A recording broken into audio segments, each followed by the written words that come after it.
So ang tanong, makagago. Hindi pala si makagago, sorry. Si Boy Tapang pala. Pero pwede na rin, total, gago rin naman to. So if that is the case, isa ka sa mga tumatawa lang na sinasabi mong taong mga nakakaalam. Ibig bang sabihin nito marami ka rin naloloko. Pinaglalaro.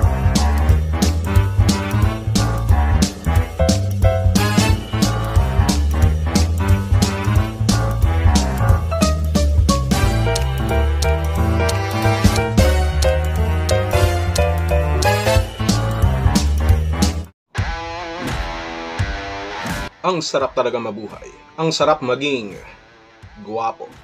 Welcome back again sa ating YouTube channel, Direk Noelsa, ang Adonis ng Kalingap.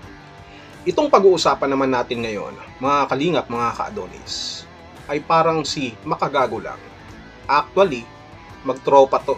Bakit natin pinag-uusapan itong si Boy Tapang o si Ronnie Suwan? Alam nyo na, today is the day na malalaman natin ang isa sa mga individual o personalidad na sumasawsaw sa Kalingap at titignan natin kung itong si Ronnie Suwan o Boy Tapang ay mayroong ding kredibilidad sapagkat ito pong si Boy Tapang ay nagkomento dito sa page ni Kuya Bal na Bal Santos Matubang Ministries post. Isang post nga yan, Direk. At yan ang ating pong pag-uusapan at imumukbang.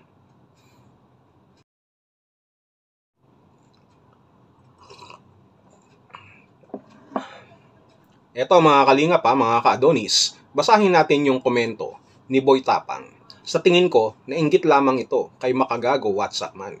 Inggitero, lahat gustong kainin. Umpisa na natin. Tirada mo, pang supot. Totoo naman, iyakin ka lang. Tumulong ka nga, pero sa kita mo di aabot sa 1/4 ang tinulong.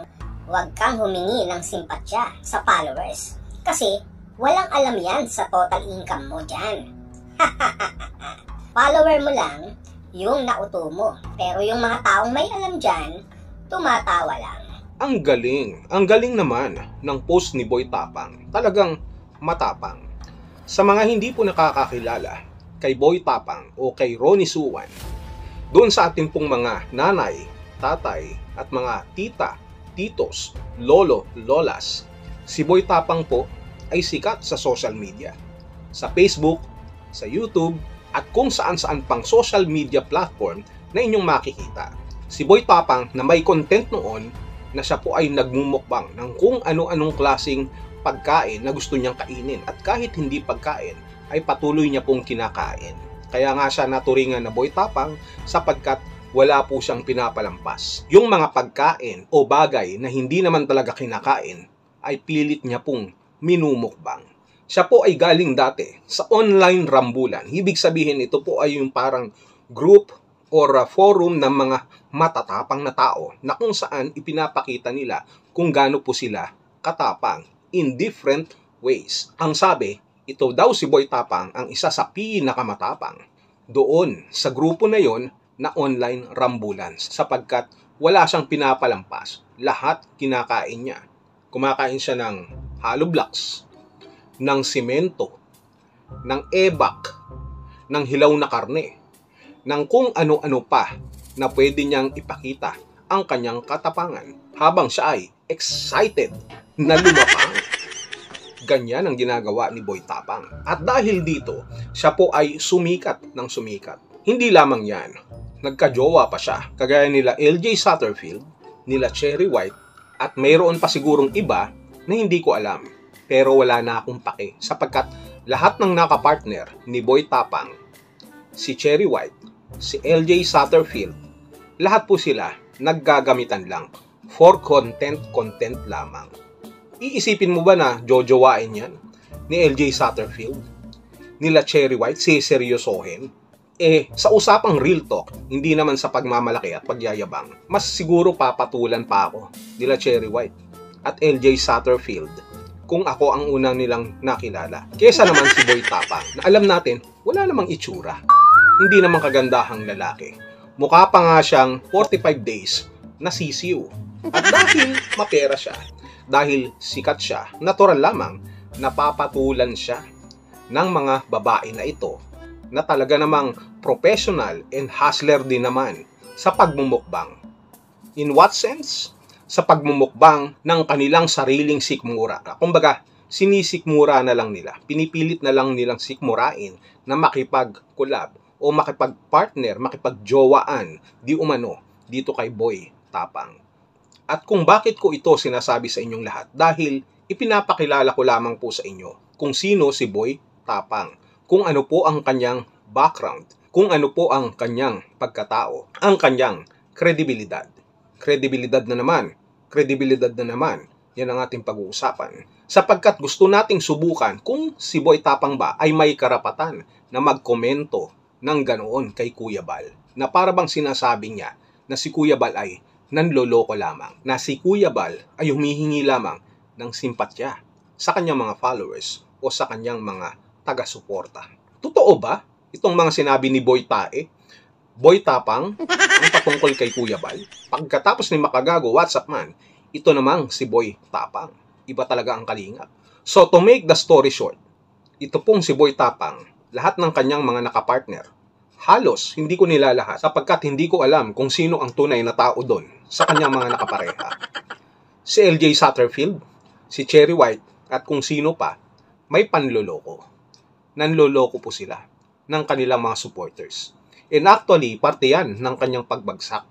Dahil nawalan po ng tiwala yung mga sumusuporta kay Boy Tapang dahil hindi rin po masikmura ang kanyang mga pinaggagawa sa ilang beses na pangloloko sa kanyang mga viewers. At hindi lamang yan, nagpo-promote din po siya ng sugal, online sugal. Lahat po ng yan ay nangyayari sa kanya pong kasikatan.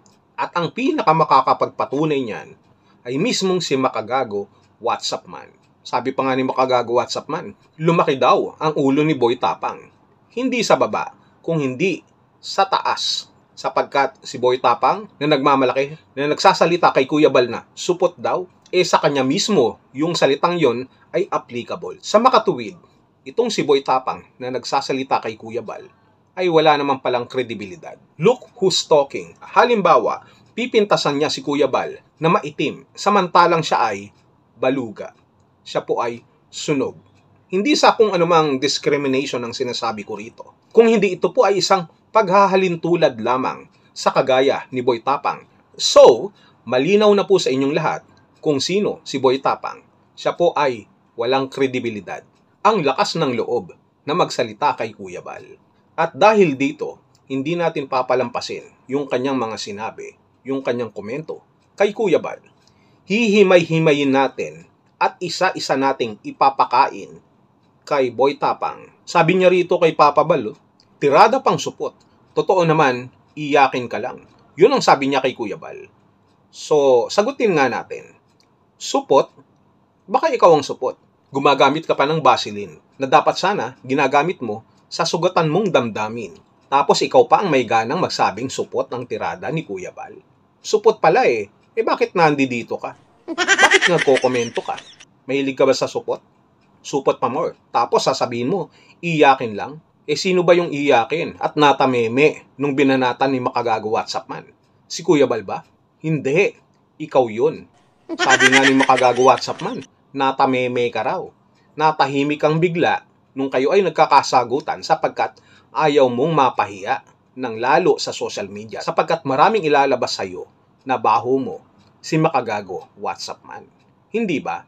At kapag yun ay lumabas, hindi mo makakain. Kaya ang ginawa mo, nanahimik ka na lang at umiyak sa isang tabi.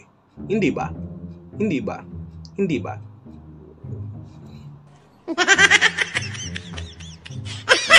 Na sinasabi ko sa iyo ihimay-himayin namin to at pupulutanin ka namin. Ikaw ang aming imumukbang ngayon. Pangalawa, ang sabi mo kay Kuya Bal, tumutulong nga si Kuya Bal, pero hindi aabot sa 1/4 yung kanyang tinulong.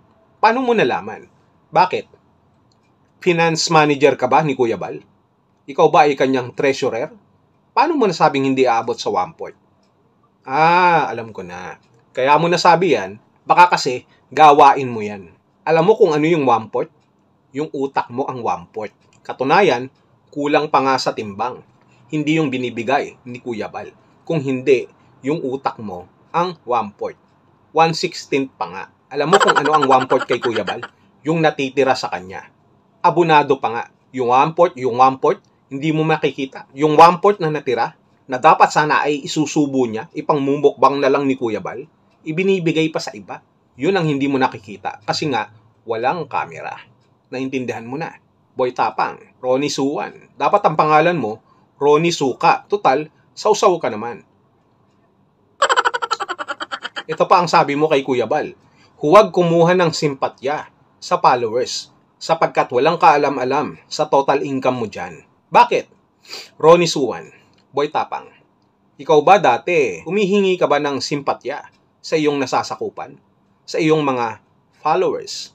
Pero ang nangyayari, hindi ka nila bate. Hindi ka nila pinagbibigyan.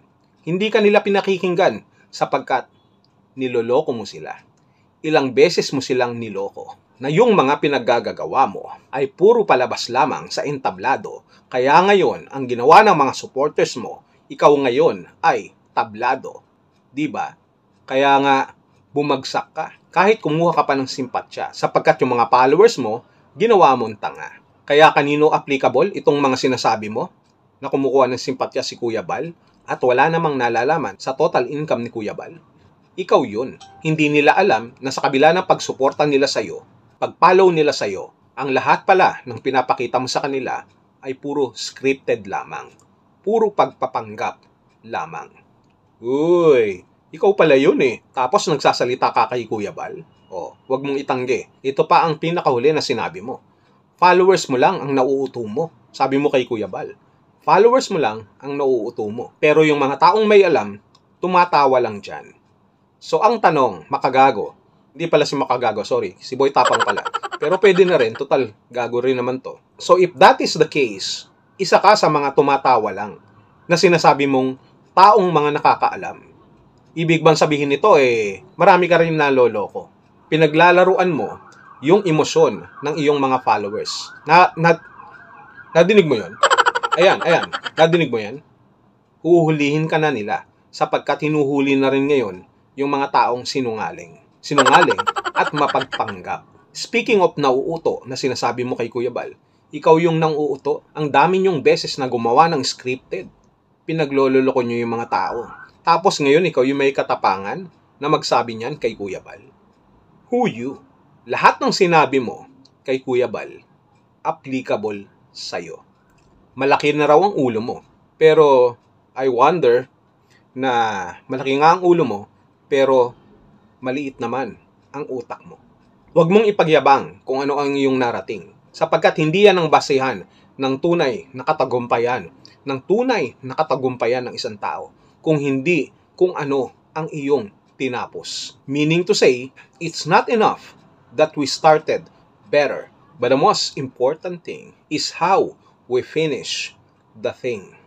So, bago ka pumuna ng kapwa mo, Boy Tapang, tignan mo muna ang iyong credentials, ang iyong kredibilidad, bago ka magsalita sa kalingap. Yun lang, isang payong kaibigan lamang. Walang personal, kung hindi issue lamang. But wait, sabi ko kanina, Cherry White, LJ Satterfield, hindi ka nila papatulan. Kung maaga lang nila akong nakilala. Sapagkat ang layo ng itsura natin sa isa't isa. Mapera ka lang, sikat, pero wala sa'yo ang lahat. Nasa sa akin. Nasa sa akin na ang lahat. Parang si Daniel Padilla. Nasa iyo na ang lahat. Hindi ikaw yun. Ako yun. Wala ka pala eh. Basic.